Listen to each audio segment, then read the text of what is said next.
Hello, and thank you for joining us here at the First Alert Desk. I'm Maria Moreau. We are joined with another episode of Money Talk, a weekly financial segment where we give you some advice as you're headed into the holidays. Specifically, Thanksgiving is tomorrow, wishing you some good times with your friends and family. But we want to take a second to talk to the homeowners out there. Preparing for winter is not something a lot of us have on our minds when we are getting ready for the holidays, but it is an important thing to budget for. And joining us to talk about that today is Northwestern Mutual's Justin Neal. He's our financial expert and a wealth management advisor. Thank you so much for joining us, Justin.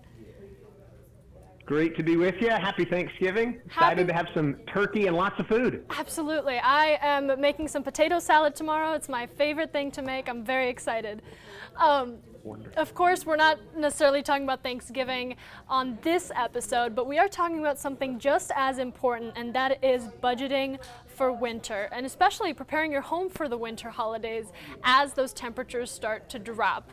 So I was hoping you could explain to us out there, we want to buy our family and friends gifts and plan out those vacations and end of the year celebrations, but we got to set some money aside for our home. Why is it important to do so?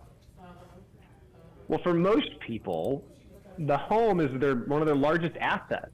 It creates significant expense and it creates significant joy and fun and a place to gather with family.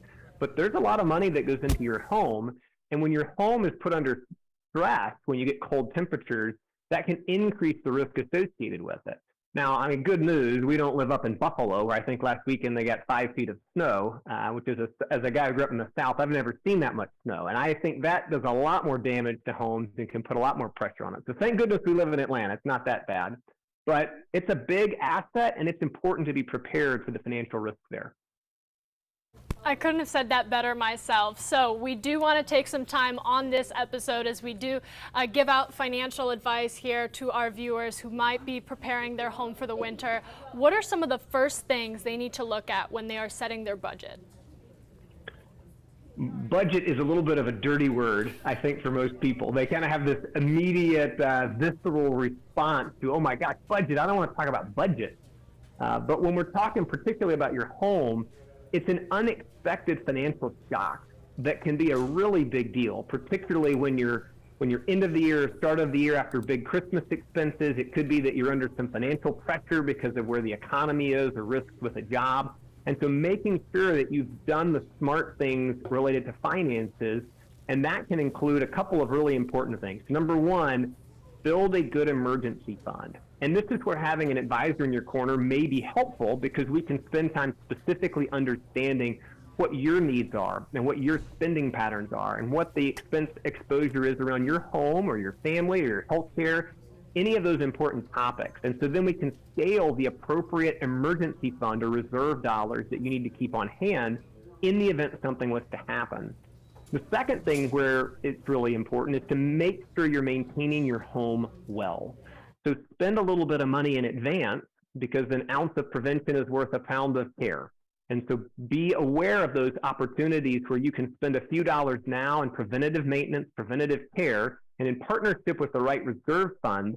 That can be really powerful to keep you financially strong as you go through some uncertainty or you go through some shocks to your system. And we talk about, the winter, the temperatures getting colder and having to do the regular yearly maintenance on our home. But is weatherproofing enough? Should there be more that somebody considers into their, financial planning for their home care? Yeah, great question. And the things we know about, it's wonderful to think through those things. What are the items that I can just be aware of that are obvious ones? So do things like get clutter, like stuff out of your gutters. Get things out of your gutters. Make sure that your roof is well maintained. Things like caulk, making sure that your caulk's up to date around your house and your windows to keep your insulation working as well as possible. Make sure you tune up your home systems. Be preventative. Take the time to have someone come out and service your furnace. Make sure that your AC units have been taken care of preventatively. So those are three just really simple things that we know are out there. And that's where, Maria, you touched on this, but having that emergency fund or that buffer fund is probably the most critical, and it's the most uncertain. And that's where, as we spend time with clients, it's fun as an advisor to get to bring these things forward and then help people set a few dollars aside so that a shock to the system on their home cost, something that we can't foresee or predict, the unexpected, doesn't have to wreck your 2023 financial goals for your family. It doesn't have to pull you off course or leave you in a downward spiral of financial stress if you've done the right work ahead of time to build that buffer fund up and be ready. Absolutely. And as we talk about, preparing the home and doing your due diligence as a homeowner, let's talk a little bit about the right ways to go about this. Are there the top concerns that people have come to you as a financial advisor with this time of year? Yeah, and this one's definitely on people's minds. Inflation has not helped things. And as we watch costs going up for maintaining our home, for improving our home, for bills that are showing up, that just adds stress. And so that can be really hard, and trying to find ways to mitigate those costs or keep them down can be really helpful. The one that my wife hates the most is that I am very comfortable in cold temperatures.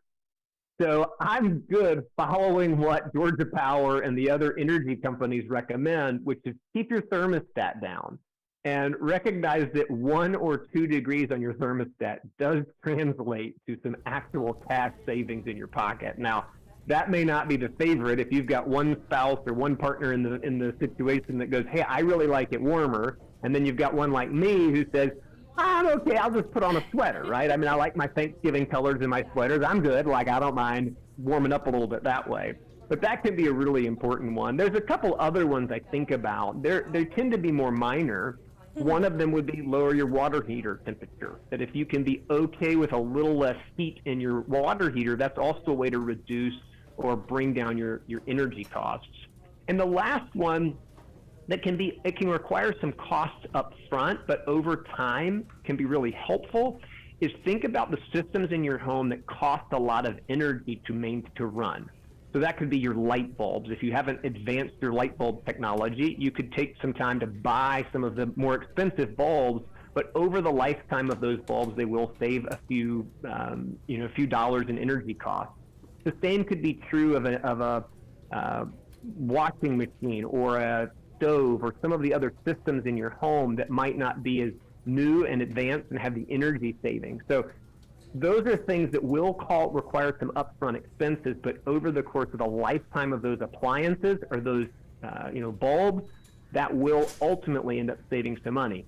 And you also get to score some virtue points because those are also good for the environment. So you can do your part to help with some global warming and climate change while you're also saving some dollars in the long term. And that's always a good thing to do. I will have to say I agree with your wife on her thermostat preferences, but that is such a good point. My partner and I, we just invested in a smart thermostat that adjusts temperatures when we're not in the house, and that has already made such a difference on our energy bill and the amount that we use on a typical month-by-month basis. So definitely important. I wanted to ask, this time of year we're doing a lot of gift giving, possibly considering gift giving an energy saving tool for the home. Yeah, I think you got a great one with the smart thermostat. I think that's a really clever one that if you can find a way to give that might be a really fun one. I'm going to go out and buy my wife a few really nice fleece blankets and things that'll keep her warm, maybe some snug slippers. And that's going to be a great energy saving gift because I can spend a few bucks at Target and pick up something really nice, or Walmart or Amazon or wherever, and it'll save us bucks over the long term. So. Well, Justin, it's always a pleasure to have your time and your expertise on here. Final thoughts, we're headed into those winter months. Any final words from a financial advisor who has heard these concerns time and time again this time of year to those homeowners, some of which might be doing this for the very first time?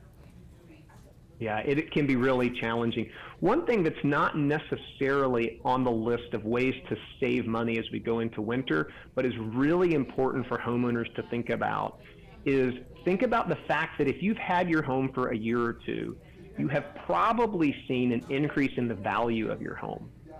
And one thing that we've got personal experience with in my firm, one of the members of my firm went through a meaningful house fire. And it was wonderful that he had paid attention to his homeowner's insurance policy and just made sure that the value in the policy was sufficient to rebuild his home.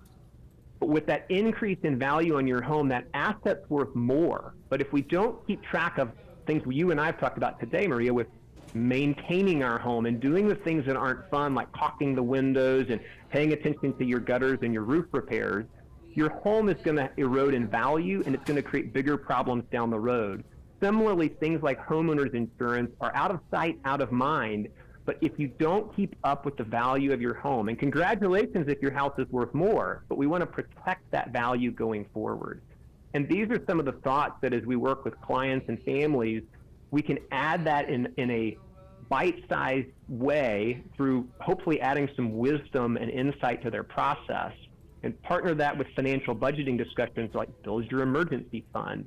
And so as we get to do that, we're hopefully improving results for families in the long run and making sure we protect the asset that is their home in all the ways that are necessary so that they can both enjoy life there with their families, but they've also got a meaningful set of, or an asset with a lot of equity in it, which could be part of their long-term financial security.